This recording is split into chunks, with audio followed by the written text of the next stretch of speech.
Myself. So, hi, welcome to Ulu's Coffee Break, first one in July.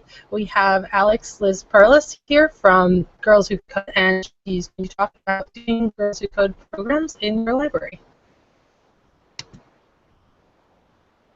Awesome. Thank you so much, Lauren. My name is Lis-Perlis. I'm a community specialist at Girls Who Code based in our New York office, and I'm really excited to talk to you guys today about our clubs program. So I'm going to share my screen and go through the info session that we typically share with our library partners to tell you guys more about getting involved with Girls Who Code. So just to take a look at our agenda, I'm going to go over our organization and our mission and how our programs are providing a solution to a problem we see in tech right now.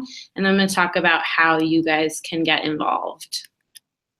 So what is Girls Who Code? Our mission is to close the gender gap in technology. We have programs that work to inspire, educate, and equip girls with the computing skills to pursue 21st century opportunities. And what is this problem that we are addressing? Well, right now in a room of 25 software engineers, only 3 of them would be women. We can look at where this drop-off happens. In middle school, 74% of girls express interest in STEM, but when choosing a college major, only 0.3% of high school girls typically select computer science. Tech jobs, as many of us know, are among the fastest growing in the country, but girls are being left behind due to this drop-off. There's a missed opportunity here. 5 years from now, 1.4 million jobs will be open in the US in computing-related fields.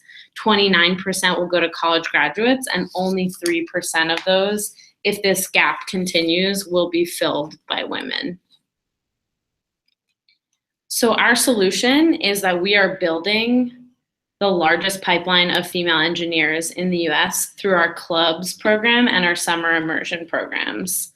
So we are building a future female professionals with computer science skills and experience.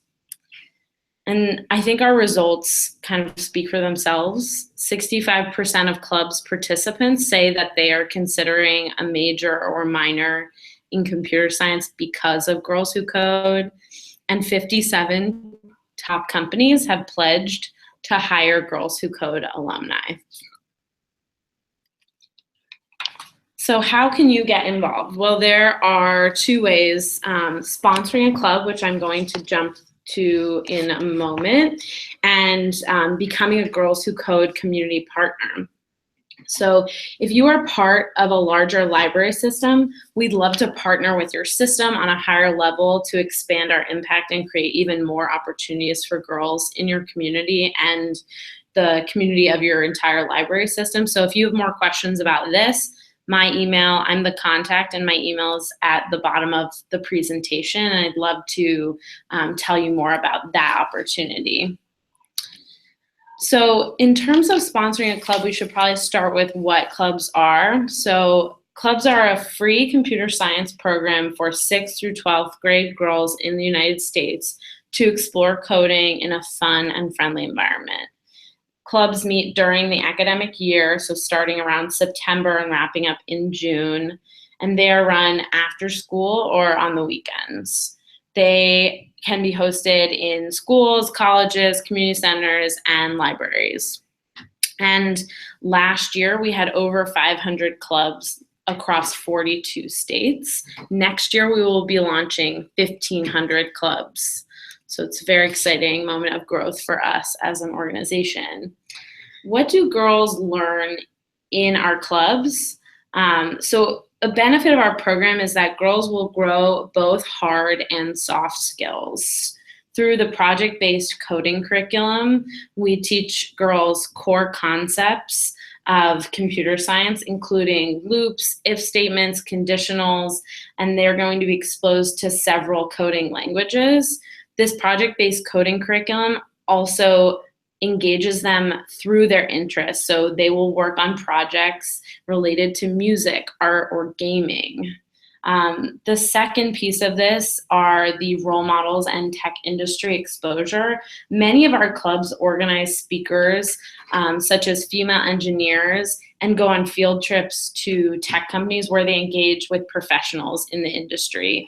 This is particularly popular for our clubs that are close to urban areas that have a lot of tech, but we have other clubs obviously participate in those opportunities when possible as well.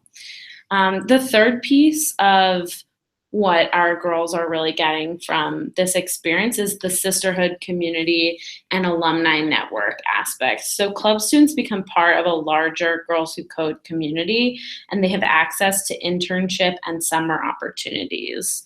As of this year, there were 10,000 Girls Who Code alumni, and last year we had 6,000 girls coding in our clubs. As I said earlier, it was across 42 states. So that network is really vast.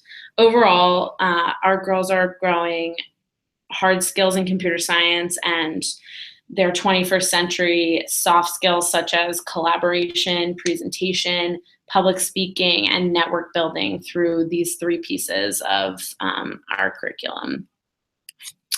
What do you need to start a Girls Who Code club? To sponsor one at your library, you need to have internet access, laptops and computers, space for the girls, and that leadership piece. So you need to have a librarian or library employee on site who can act as the sponsor for the club, and a club facilitator. And I will jump into more information on those next. So what we provide is our online curriculum. You do not need any additional software.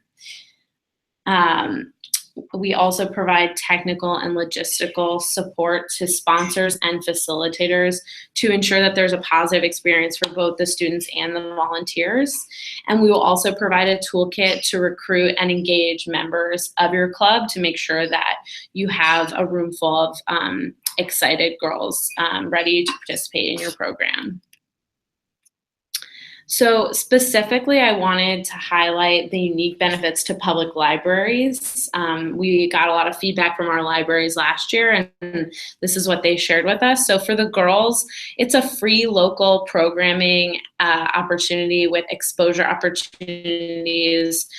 They also have access to diverse mentors and role models from within their community, which is a really exciting, unique thing for many communities. And then for the library, it's an opportunity to host a fun, free program to younger members of the library community and engage them more in your library space. It also is like a new opportunity to bring to volunteers at your library who may have tech interest or background and want to get involved in that space in their community.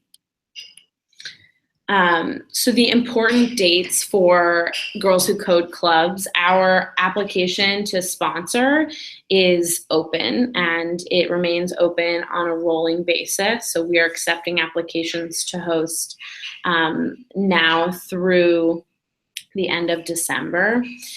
You submit an application typically for a fall launch, and you will let us know what date you'd like to launch your club. And then during that time, summer through the beginning of your club is when you will be working on recruiting a facilitator and gathering student interest. Between June and January, February, we'll see the clubs launch. Some of our clubs do decide to run just for that spring semester, but often they are doing longer club meetings since there is 40 hours of curriculum to get through. So they might be a club that meets on Saturdays for 2 hours, for example. And then just in general, again, the timeline of Girls Who Code clubs is during the academic year, so launching and running between fall through the end of the school year in June 2017. As I mentioned earlier, we do ask that all clubs have club facilitators. This person is someone with a technical background who can guide students through the online curriculum. This person can be the same as the club sponsor. They do need to fill out both applications, and the facilitator application does have a small content quiz, making sure that the facilitators have a technical level of knowledge that is appropriate for leading the club. In terms of recruiting your own facilitator, which is what we recommend to our club partners, we provide support and recommend that you guys reach out to college counseling and career offices in your area. Also colleges and universities that have CS or math departments or IT departments. Those can be great places to recruit a club's facilitator, someone looking to give back to their community. Posting on social media or social media groups, meetups, sending flyers, emailing out to any listservs, asking friends and family if they know someone with coding experience or a technical background that would be excited to help girls bridge the gap in tech. These are all ideas I wanted to throw out there for recruiting a facilitator.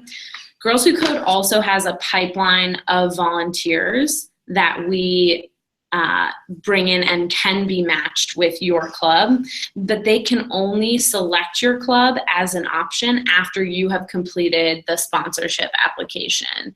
So this is like just another reason to think about if your library would like to have a Girls Who Code club, to open up that application, fill it out, send it in as soon as possible. We may have a volunteer already in our pipeline in your area, and they just don't know that you are interested in hosting a club yet. So don't let that be a barrier to applying to sponsor a club for next year. And then the last piece of this, I just wanted to throw up my email. I'm a great contact for all library partners. If you have questions, concerns about applying, I'm here to support you guys. If you just have general questions about clubs or our curriculum, please email clubs@girlswhocode.com and my team will definitely get back to you as soon as possible. So I'm going to exit the full screen. That's the end of my my info session, but I wanted to thank you guys again for having us. Awesome. Well, thank you for joining us, and we'll be doing another one in 2 weeks on Tuesday at noon, and we'll see you then. Thank you so much. Bye. Bye.